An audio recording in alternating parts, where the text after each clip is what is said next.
I sat on my porch this morning, watching the fog slowly peel itself from the trees, and it struck me with quiet force. I am 80 years old. In the stillness of this house, silence is no longer an absence. It has become a library of echoes.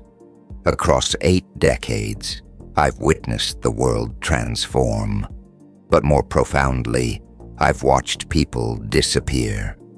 Parents, siblings, lifelong friends, and the one person I believed would be holding my hand until my final breath. They're all gone now. When you reach this age, you become something like a shadow in a world designed for the young. You observe them rushing past, burdened by worries that, from where I stand, look no heavier than grains of sand. They ask me, "What is it like?"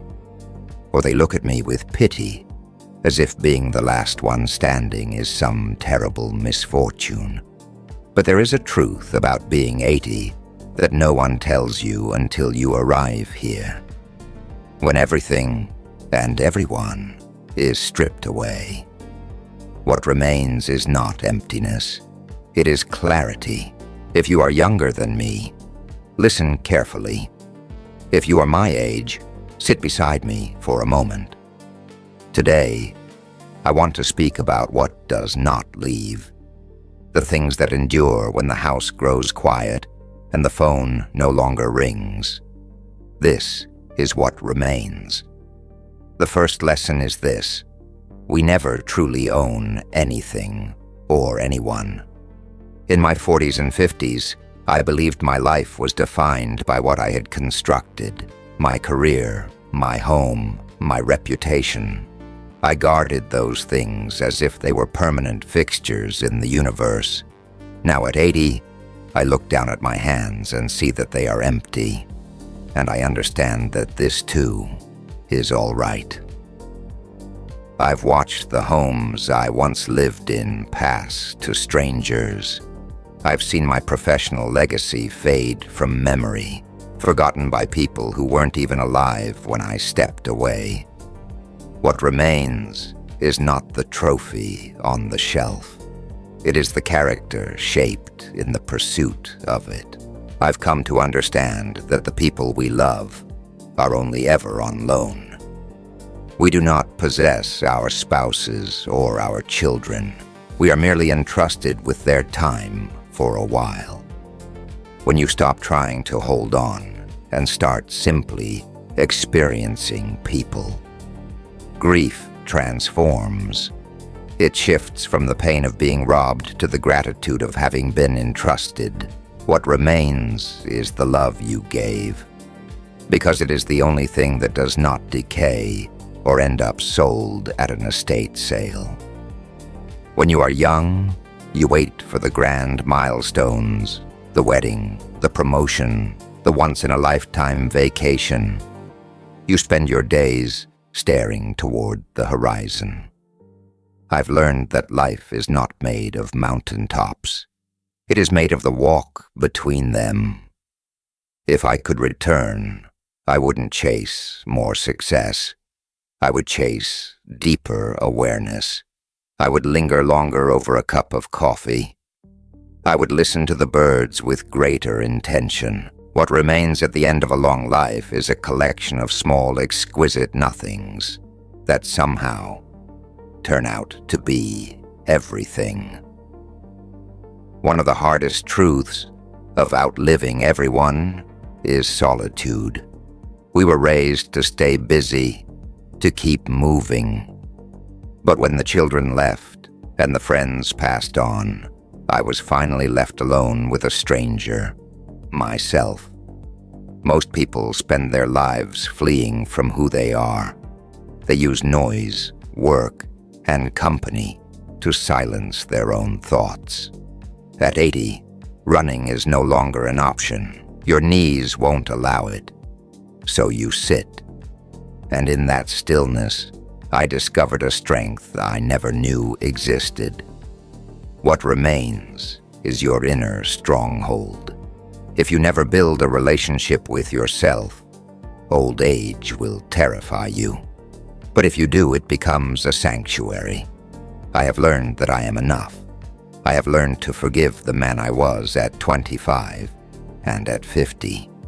What remains is a gentle peace with the person in the mirror. You realize at last that you were your own closest companion all along. You just didn't know it yet. People often ask me if I have regrets. Of course I do. Only a fool or a liar claims otherwise. But at 80, I've learned there is a profound difference between regret and remorse. I regret the chances I never took. I regret the words of love I kept sealed behind pride and fear. But what lingers most painfully is remorse. For the moments I chose hardness over kindness. We pour so much energy into being right. We argue. We cling to grudges. We armor our egos as if they are worth defending at all costs. Yet as I watch the names in my address book slowly crossed out, one by one, I've come to understand this truth. Being right is the loneliest victory there is. What remains is the realization that kindness was always the correct answer, no matter the argument.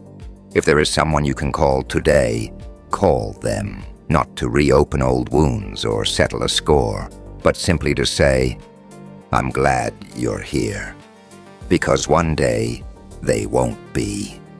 And the score will mean absolutely nothing. There is a quiet, unexpected grace in watching the world continue without you. I see teenagers with their glowing screens, their unfamiliar slang, their restless electric energy. At first, it made me bitter. I felt as though life was moving on and leaving me behind. But then I understood it's meant to. What remains is the role of the witness. I am here to watch the cycle carry on. I look into my grandson's eyes and see my father staring back at me. I recognize now that I am not the whole story, only a single stitch in an endless tapestry. My task is no longer to lead the parade, but to stand at the edge of the road and cheer. There is extraordinary freedom in releasing the need to be important. What remains is the quiet joy of watching life renew itself, knowing that some small thread of my story is woven into theirs. So what remains when everyone has gone? Gratitude, a fierce, almost painful gratitude for the sheer improbability of existence. Gratitude that I was here at all, that I loved, even when love ended in loss, that I was granted the gift of 29,200 sunrises. I am 80 years old, and I am no longer afraid of the dark, because I've learned that light never truly disappears. It simply moves into the next room. If you are listening to this, don't wait until you're 80 to discover what remains. Look for it now. It's in the breath you just took. It's in the person sitting across from you. It's in the quiet, steady presence of your own heart. Thank you for sitting with me on this porch for a little while. If these words touched you, share them with someone you love. Subscribe to join us for more reflections on the long, winding journey of life. And please leave a comment. Tell me, what is one thing you've learned to cherish as you've grown older? I read every one of them. They make the house feel a little less quiet.